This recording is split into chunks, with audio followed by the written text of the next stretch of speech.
everyone, I am Priyanka and today we are going to study about physical laws. So, what are physical laws? Physical laws are that are believed to apply universally throughout the universe. मतलब वो कुछ laws जो पूरे universe में हमेशा same apply होते हैं. मतलब ना लोकेशन का इफेक्ट पड़ता है उन पे, ना टाइम का इफेक्ट पड़ता है. लोकेशन का मतलब अगर मैंने देखा हमारे कंट्री इंडिया में तो भी वो सेम अप्लाई होगा, सेम रिजल्ट देगा, और देखा आउट ऑफ इंडिया तो भी उसका सेम रिजल्ट होगा. अब टाइम चाहे आप उनका रिजल्ट आज मेजर कर लो, उनको आज अप्लाई करके देख लो, या फिर उनको आज से कुछ साल बाद देख लो, या फिर पहले को रिकॉर्ड उठा के देख लो, वो हमेशा से यूनिवर्स में सेम चलते आए हैं, उनका वही सेम रिजल्ट रहा है. अब फिजिकल लॉज जो हमारे वो कितने टाइप के होते हैं? Physical laws are of 4 types. कौन कौन से? Law of conservation of energy, दूसरा है conservation of linear momentum, conservation of angular momentum and conservation of charge. Conservation of energy में क्या है? जो एनर्जी होती है हमारी सिस्टम की वो पूरे सिस्टम में थ्रू आउट हमेशा कांस्टेंट रहेगी. दूसरा कंजर्वेशन ऑफ लीनियर मोमेंटम हमेशा कंजर्व रहेगा. एंगुलर मोमेंटम भी हमारा कंजर्व रहेगा. और फिर है हमारा कंजर्वेशन ऑफ चार्ज. जो चार्ज है हमारा वो भी पूरे सिस्टम में कांस्टेंट रहेगा, कंजर्व रहेगा. अब हम पढ़ेंगे इनको डिटेल में एक एक करके. फर्स्ट है law of conservation of energy. 3. Law of conservation of energy. According to this law, the total sum of all kinds of energy in this universe remains constant. Energy can be transported from one place to other and can be transferred from one form to another. But the total amount of energy always never changes. मतलब जो energy होती है हमारी पूरे universe की वो हमेशा constant रहेगी, कंजर्व रहेगी. एक फॉर्म से दूसरी फॉर्म में हम उसको ट्रांसफर कर सकते हैं, एक जगह से दूसरी जगह पे ट्रांसपोर्ट कर सकते हैं, पर जो टोटल एनर्जी होगी हमारी हम उसको कभी भी चेंज नहीं कर सकते. Can never be changes. Total energy को चेंज नहीं कर सकते. पर अब देखो अगर इस लोगों को कोई एग्जांपल देखें तो एनर्जी को कन्वर्ट कर सकते हैं, एक फॉर्म से दूसरी फॉर्म में ट्रांसपोर्ट कर सकते हैं. ये बोला है ना, कन्वर्ट कैसे करेंगे? एग्जाम्पल में हमने ले लिया सोलर पैनल. सोलर पैनल क्या करती है? जो भी हमें सन से लाइट एनर्जी मिलती है उसको कन्वर्ट करती है इलेक्ट्रिकल एनर्जी. मतलब एनर्जी की एक फॉर्म थी लाइट एनर्जी, वो कन्वर्ट हो गई इलेक्ट्रिकल एनर्जी में. तो ये इसका एग्जांपल. नेक्स्ट हमने ले लिया रेडियो. वो क्या करेगा? इलेक्ट्रिकल एनर्जी जो होती है हमारी रेडियो के पास उसको कन्वर्ट करता है साउंड एनर्जी में. उसके पास तो इलेक्ट्रिकल एनर्जी होती है पर वो कन्वर्ट करके हमें साउंड एनर्जी प्रोवाइड करवाता है, जिससे हमें उसके वर्डिंग्स क्या चल रहा है उसमें वो सुनाई देता है. तो ये दूसरा एग्जाम्पल हो गया electrical energy to sound energy. ये था हमारा law of conservation of energy. अब नेक्स्ट हम पढ़ेंगे law of conservation of linear momentum. 3. Next is conservation of linear momentum. इसमें क्या है? ये लॉ में बोलता है in the absence of an external force linear momentum of a system remains unchanged. मतलब जब तक किसी भी सिस्टम के मोमेंटम पे, लीनियर मोमेंटम पे कोई भी एक्सटर्नल फोर्स वर्क नहीं करेगा, हम बाहर से कोई फोर्स अप्लाई नहीं करेंगे, तब तक वो जो मोमेंटम है वो सेम रहेगा, अनचेंज रहेगा. उसको चेंज करने के लिए हमें ये कोई सिस्टम है, अगर हमें इसका मोमेंटम चेंज करना है तो इसके ऊपर कोई एक्सटर्नल फोर्स अप्लाई करना पड़ेगा. जब तक हम इसके ऊपर एक्सटर्नल फोर्स अप्लाई नहीं करेंगे जो इसका मोमेंटम है उसमें कोई भी चेंज नहीं आएगा.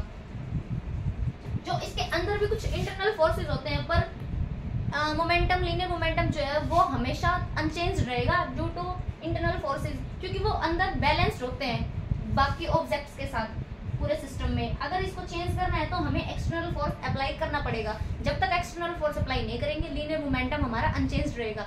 इसका एग्जांपल देखिए अगर हम, तो एग्जांपल है हमारे पास रिकॉइलिंग ऑफ गन. देखो जब भी हम किसी गन से फायर करते हैं तो जो बुलेट है वो मोमेंटम गेन करेगी फॉरवर्ड डायरेक्शन में, वो आगे की तरफ जाएगी, और जो हमारी गन है वो रिकॉइल बैक करेगी, वापस आएगी बैकवर्ड डायरेक्शन में. तो जब गन फॉरवर्ड डायरेक्शन में जाएगी तो उसके पास कुछ मोमेंटम होगा, गेन क्या होगा? उस मोमेंटम को कंजर्व करने के लिए, बैलेंस करने के लिए जो गन है हमारी वो बैकवर्ड डायरेक्शन में रिकॉइल करेगी. तो देखो भाई उसमें उस टाइम क्या हुआ?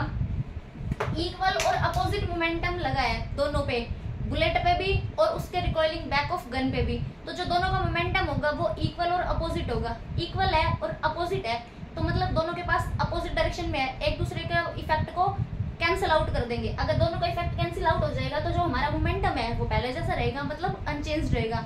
कब तक? जब तक हम उस पर एक्सटर्नल फोर्स नहीं लगा रहे, वो अनचेंज है.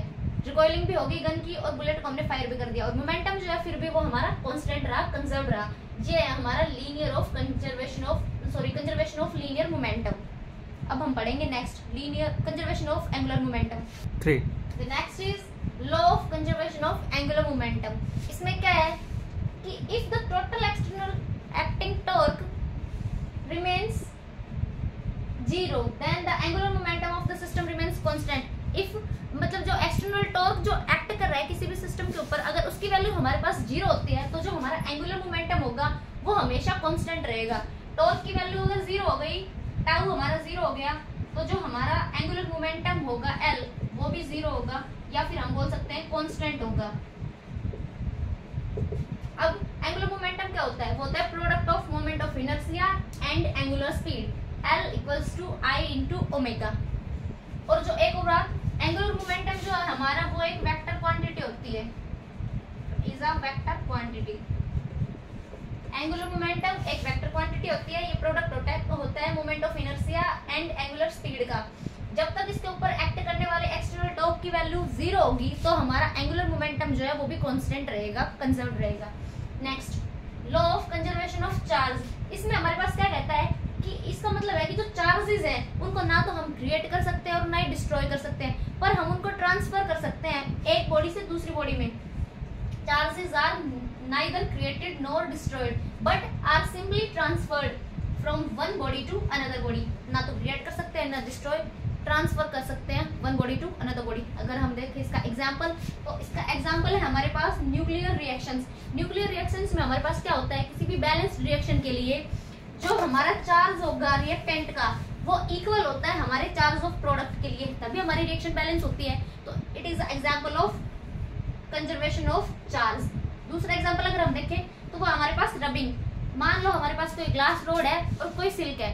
ग्लास रोड और सिल्क को जब हम आपस में रब करेंगे तो जो ग्लास रोड के चार्ज है उसका इलेक्ट्रॉन्स हैं वो सिल्क के ऊपर चले जाएंगे, मतलब, और जब वो सिल्क के पास जाएंगे उसको ट्रांसफर होंगे तो ग्लास के पास पॉजिटिव चार्ज आएगा और सिल्क के ऊपर आएगा नेगेटिव चार्ज। दोनों के पास इक्वल और अपोजिट चार्ज होने की वजह से जो चार्ज है वो बैलेंस होगा, कैंसिल हो जाएगा, और जो टोटल चार्ज की वैल्यू होगी हमारे उस सिस्टम में वो क्या रहेगी, 0। तो चार्ज हमारा हो गया कांस्टेंट। इस एग्जांपल के में रबिंग में चार्ज कांस्टेंट, क्योंकि ट्रांसफर हुए थे हमारे इलेक्ट्रॉन्स, ट्रांसफर होने के बाद एक के ऊपर पॉजिटिव चार्ज आ गया तो दूसरे सिल्क के ऊपर हमारे पास नेगेटिव चार्ज आ गया। पॉजिटिव नेगेटिव चार्ज एक दूसरे को कैंसिल आउट कर देंगे तो जो टोटल इफेक्ट होगा वो होगा 0। This is law of conservation of charge. तो हमने पढ़े थे 4 फिजिकल लॉज। अब क्या क्या पढ़े? Law of conservation of linear momentum, law of conservation of energy, law of conservation of angular momentum and law of conservation of charge. ये 4 हमारे फिजिकल लॉज। आज के लेक्चर में बस इतना ही। अगर किसी को कोई डाउट हो तो यू कैन कमेंट। अगर कुछ और वीडियोस आपको अच्छे लगे या फिर आप जानना चाहते हैं तो आप बता सकते हैं किस टॉपिक पे चाहिए। Thank you.